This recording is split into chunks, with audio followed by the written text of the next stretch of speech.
Okay, papasukin muna natin si Mr. Robert Cruz ng Quezon City. Hello. Sir, magandang gabi po. Magandang gabi, Saldi. Yes. Engineer. Good evening, Good Robert. evening. Ang number one problem ng Pinoy, poverty, ano? Opo. Ang number one na pangailangan ng Pinoy, food and shelter. Opo. Kaya po, ang kamali nitong present leadership, yung mga nanunungkulan, sila ang umasinso, ang Pinoy naghihirap. Ang dapat yan, pag ikaw nanumuno, pag umasinso ka, yung mga Dapat. kababayan mo, umunlad din. Yun Dapat. nga, ang problema kasi, meron malakas na impluensya ng phantom dictator. Mga heartless crook and murderer yan. Ang nakakainis doon, karamihan lang nasa gobyerno, mababait na honest na mga empleyado. Pero yung nasa key position, sila yung mga gumagawa ng kalokohan. Kaya parang naanuhan ang impression natin na ang gobyerno, ang lahat ng gobyerno ay masama, pero hindi naman ganoon. Karamihan diyan siguro 95% mababait, hardworking na mga empleyado. Kaya lang yung lakas nga nitong sinasabi nating phantom dictator, siya ang nagkokoman ng mga katiwalian na Kaya po, engineer, Opo. the coming leadership, kung magkakaroon ng change, massive production of food at saka shelter. Yung food kasama na yung gamot doon. Yan lang muna.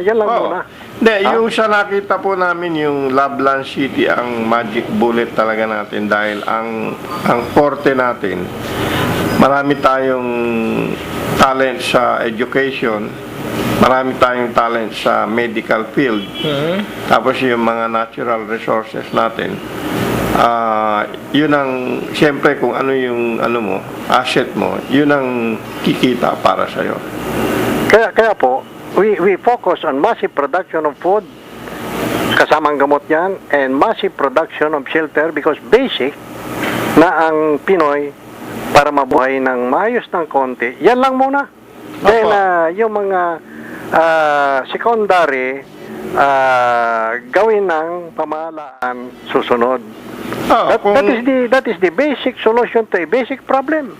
Kung maraming trabaho nga, kahit na hindi na tayo ng food, ma-afford na natin bumili ng kahit na imported dahil sa maraming trabaho. Yes. The question is, how do you undertake massive production of food?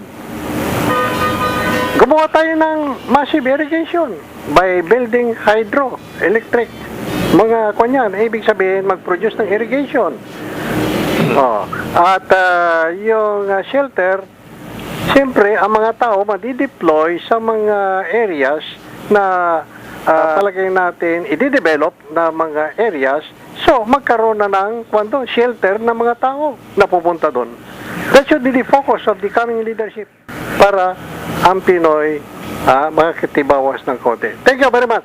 Okay. Thank you. Thank you very much, Mr. Robert Cruz. Okay. May komento ka, engineer? Yung tungkol sa food, ang kwento ng mga nasa business sa palengke, no?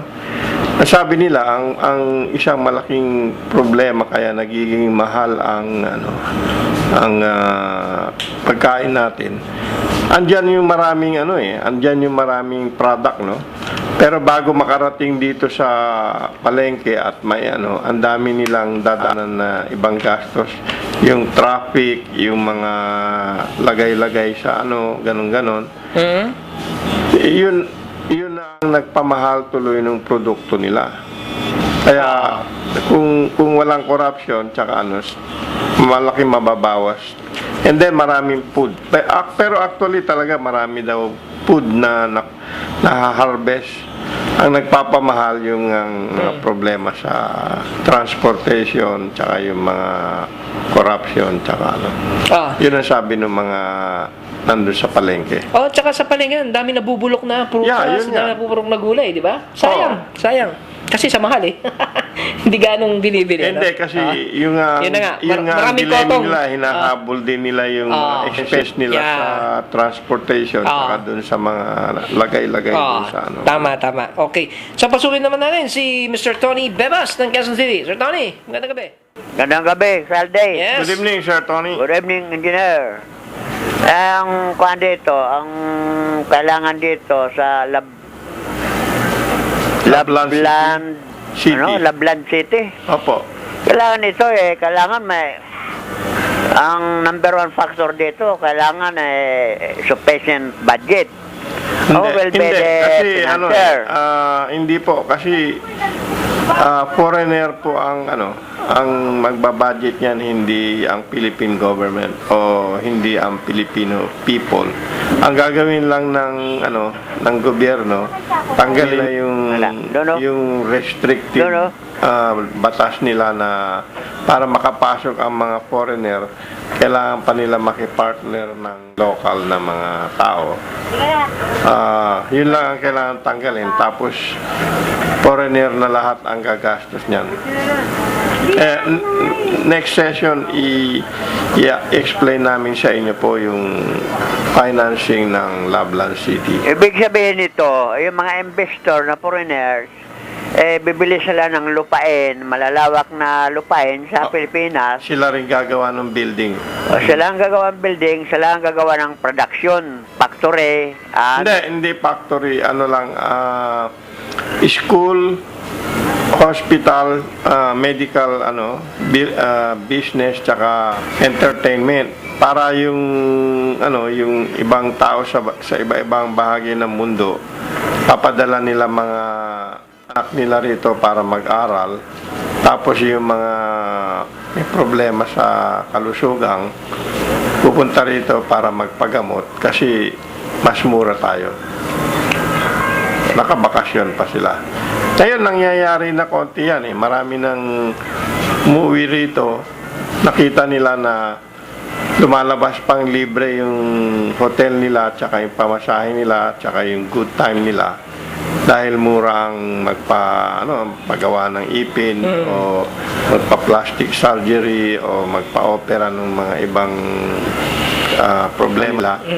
Kasi ang mahal na masyado lalo na sa Amerika ng medical treatment dahil sa mga asuntuhan naman doon. Ang mga hospital tsaka mga doktor, pamahal yung medical malpractice insurance nila.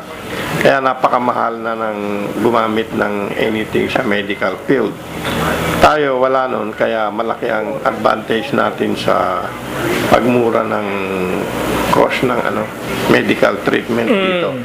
Tsaka nandito ang talent. Yun ang hindi magaya ng ibang bansa.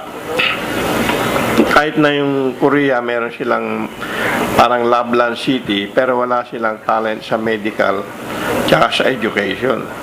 Tayo marami nun. Kaya kailangan samantalahin natin yung resource natin na yun. Ang maganda niya kung kakampanyahan nyo si mukhang mananalo na si Noynoy, kami rin kinakampanyahan na rin namin na yun ang priority niya sa administrasyon para makaahon tayo sa maraming financial problems. Sir Tony? Kailangan ito kung kaya nyo sa Mindanao dahil maraming depressed area doon at saka malalawak ang lupain doon. Kaya upang matulungan ang mga rebelde doon, hindi gawa ng pagre-rebelde kung talagang mahusay ng pamumuhay nila.